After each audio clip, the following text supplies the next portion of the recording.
Senior journalist Srinivas గారు కూడా స్టూడియోలో ఉన్నారు. అదేవిధంగా ఇటు ముప్పల సుబ్బారావు గారు అడ్వకేట్, రాజకీయ విశ్లేషకుడు లైవ్లో ఉన్నారు. నమస్తే అండి. అట్లాగే ఉండవల్లి అనుష గారు తెలుగుదేశం పార్టీ అధికార ప్రతినిధి కూడా లైవ్లో సిద్ధంగా ఉన్నారు. అందరికీ నమస్తే అండి. ముందుగా డివిఎస్ గారు ఏం చెప్తారు? ఎక్కడ మంత్రులు, ఎక్కడ అధికార పార్టీకి సంబంధించిన ముఖ్య నేతలు ఎక్కడ?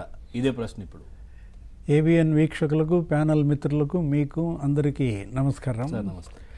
మంత్రులు ఎక్కడ అంటే గాయబ్, ఏది పత్తా లేకుండా పోయిన పరిస్థితుల్లో నోళ్లు పడిపోయాయా, అసలు వ్యక్తులు అదృశ్యమయ్యారా, పరారైపోయారా? 17 మంది ముఖ్యమంత్రుల క్యాబినెట్లు చూసాం. ఇంత గబ్బు పట్టిన క్యాబినెట్ని ఇదే మొదటిసారి చూస్తున్నాం అన్నమాట. ఏది అసలు వీళ్ళు ప్రమాణ స్వీకారం రోజే ఏడీఆర్ ఇచ్చింది ఏమని, ఇది ఒక క్రిమినల్ క్యాబినెట్ అని. ఎట్లా 65% వీళ్ళపైన నేరాభియోగాలు. ఇప్పుడు ఈ కాలంలో అది కాస్త 85% పెరిగిపోయి ఉంటుంది.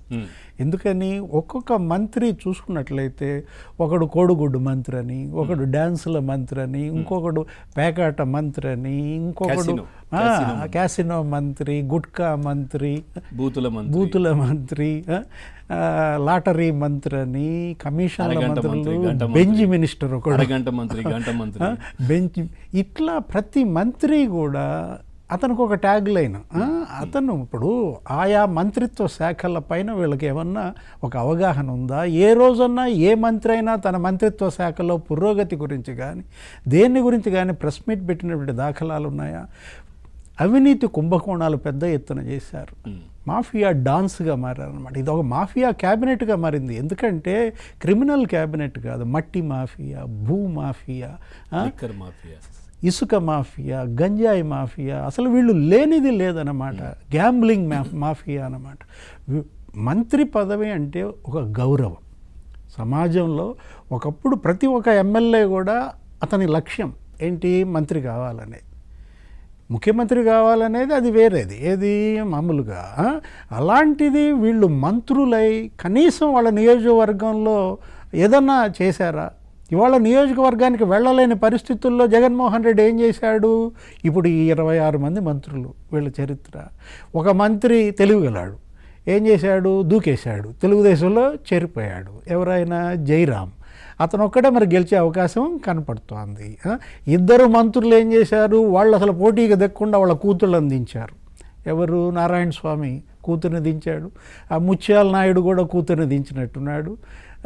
తర్వాత జగన్మోహన్ రెడ్డి గెలిచేటట్టుగా కనపడక వీళ్ళని ఏం చేశాడు? ఒక 8-9 మందిని నియోజకవర్గాలు మార్చాడు.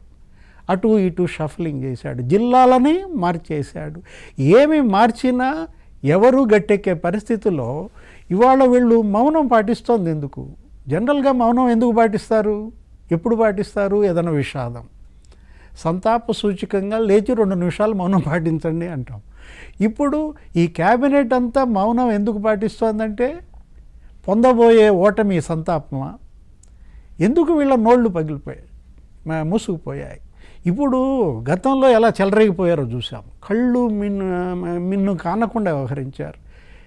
నెత్తికెక్కితే కళ్ళు దించేది ప్రజలే అన్నమాట. వీళ్ళ కళ్ళు నెత్తికెక్కాయి కాబట్టే దించారు.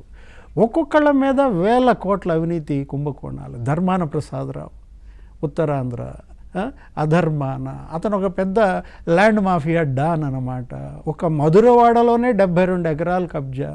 బొత్స సత్యనారాయణ, అతను ఒక లిక్కర్ మాఫియా. ఆయనే చెప్పాడు 5 జిల్లాల్లో మాకు లిక్కర్ వ్యాపారం ఉంటే లిక్కర్ వ్యాపారం చేసుకుంటే తప్ప అన్న పెద్ద మనిషి ఆయన. ఆయన ఎంత దారుణం అంటే అక్కడ బొబ్బిలిలో అక్కడ 30 ఎకరాలు ఈ క్యాబినెట్లో జగన్మోహన్ రెడ్డి బొత్సాకి రాసి ఇచ్చేశారు. ఏది? 30 ఎకరాల భూమి, ఎకరం 1 కోటి రూపాయలు చేసే భూమి ఎకరం 10 లక్షలకి రాసి ఇచ్చేసిన పరిస్థితి అన్నమాట. 30 ఎకరాలు దగ్గర దగ్గర అది 30 కోట్ల స్కామ్ అన్నమాట. అంతకుముందు మనం తెలుసు ఆయన చరిత్ర, ఏది వోక్స్ వాగన్, అవి మనం చెప్పాల్సినట్టు పని లేదు. ఇక పెద్దిరెడ్డి రామచంద్రారెడ్డి 35,000 కోట్ల సంపద అతను సంపాదించింది. 4 రాష్ట్రాల్లో 5 నగరాల్లో 100 ఎకరాలు విల్లాలు. రోజా ఇక ఆమె ఏంటి, ఆమె అసలు మున్సిపల్ చైర్మన్ పోస్టే అమ్ముకుందని చెప్పి మనం చూసాం. అక్కడ ఉన్న బ్రదర్ వాళ్ళ తమ్ముడు వాళ్ళ తమ్ముళ్ళు వాళ్ళ అన్నలు అక్కడ ఇసుక ఇంకో దందాలు. ఆరోపణలు వచ్చాయి కదా సార్, టెంపుల్ వెంకటేశ్వర స్వామి తిరుపతిలో తిరుమలలో టికెట్లు కూడా అంటే చాలా మందిని తీసుకెళ్లిపోయి అక్కడ దర్శనాలు చేయించి డబ్బులు తీసుకున్నారనే ఆరోపణలు కూడా వచ్చాయి. విడుదల రజనీ మీద కూడా టికెట్ అమ్ముకున్నదని ఆ చిలకలూరిపేట మల్లెల రాజేష్ నాయుడే చెప్పాడు. 6 కోట్లు సజ్జలే చేశాడు, మా ఇద్దరి మధ్య పంచాయతీ, సగం ఇప్పించాడు ఇంకా సగం ఎగ్గొట్టారు అని చెప్పి మల్లెల రాజేష్ నాయుడే చెప్పాడు. ఇలా ఎవరిని కదిలిచ్చినా అతను ఒక బూడిద మంత్రి. ఎవరు బూడిదలో కూడా మింగేశాడు జోగి రమేష్.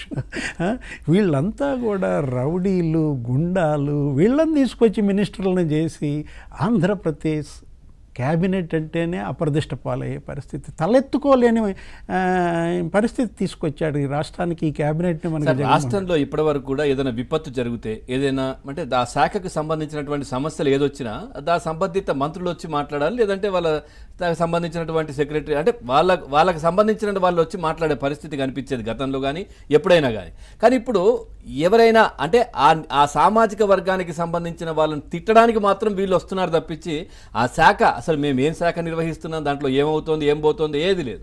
ఏ శాఖకి ఏ మంత్రి అనేది